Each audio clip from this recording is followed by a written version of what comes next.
down, I know you got me, baby. Assalamualaikum warahmatullahi wabarakatuh. Perkenalkan, saya Muhammad Nurul Huda dari Prodi KPI semester 1 akan menjelaskan mengenai nas Al-Quran dan macam-macamnya. Latar belakang fenomena nas yang keberadaannya diakui oleh para ulama merupakan salah satu bukti besar bahwa ada kaitan atau hubungan antara wahyu dan realitas. Sebab nas merupakan pembatalan hukum, baik dengan penghapusan dan pelepasan teks yang merujuk hukum dari bacaan atau membiarkan teks tersebut tetap ada sebagai petunjuk adanya hukum. Pada penjelasan materi kali ini, ada dua rumusan masalah. Yang pertama yaitu pengertian nas, yang kedua macam-macam nas di dalam Al-Quran. Pengertian nas. Secara etimologis, kata nas merupakan isim fa'il dari kata kerja nasaha yang memiliki beberapa makna, antara lain menghilangkan al-izalah, mengganti at-tabdil, membatalkan al-ibtal, mengalihkan al-tahwil, dan memindahkan al-naql. Sehingga kata nas bisa bermakna penghilang, pengganti, pemindah, dan penyalin. Sedangkan secara terminologi, menurut Al-Zarqani, nas merupakan penghapusan hukum syar'i dengan dasar dalil syar'i yang lain. Selanjutnya, macam-macam nas di dalam Al-Quran.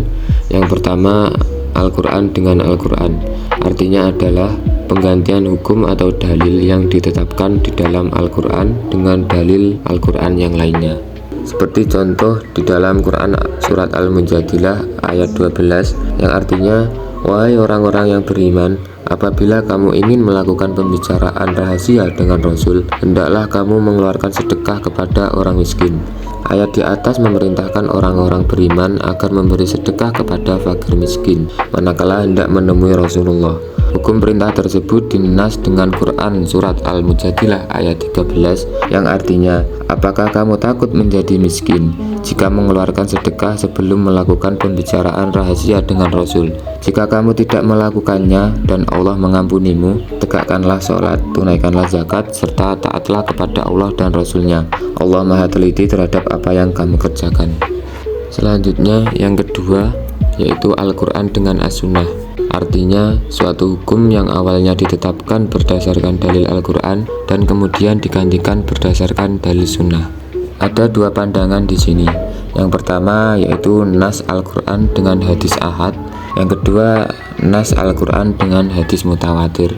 Nas Al-Quran dengan hadis ahad, jumhurul ulama berpendapat Al-Quran tidak boleh dinas oleh hadis ahad, sebab Al-Quran adalah mutawatir dan menunjukkan keyakinan, sedangkan hadis ahad itu zanni, bersifat dugaan.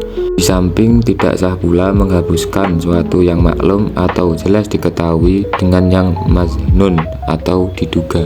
Selanjutnya nas Al-Quran dengan hadis mutawatir.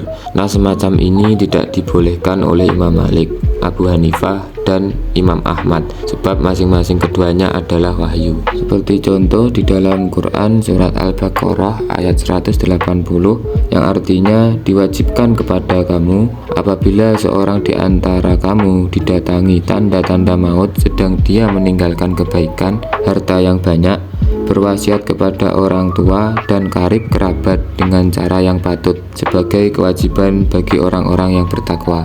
Ayat di atas dinaskan oleh hadis Nabi yang diriwayatkan dari Abu Daud yang artinya sesungguhnya Allah telah memberikan kepada setiap orang yang memiliki akan haknya, maka tidak ada wasiat bagi seorang waris.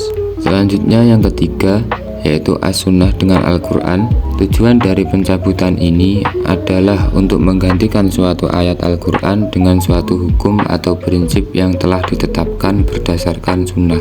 Seperti contoh pencabutan arah kiblat atau arah sholat yang pada mulanya dinyatakan dalam sebuah hadis sebagai Baitul Maqdis dan kemudian kiblat dipindah ke Masjidil Haram.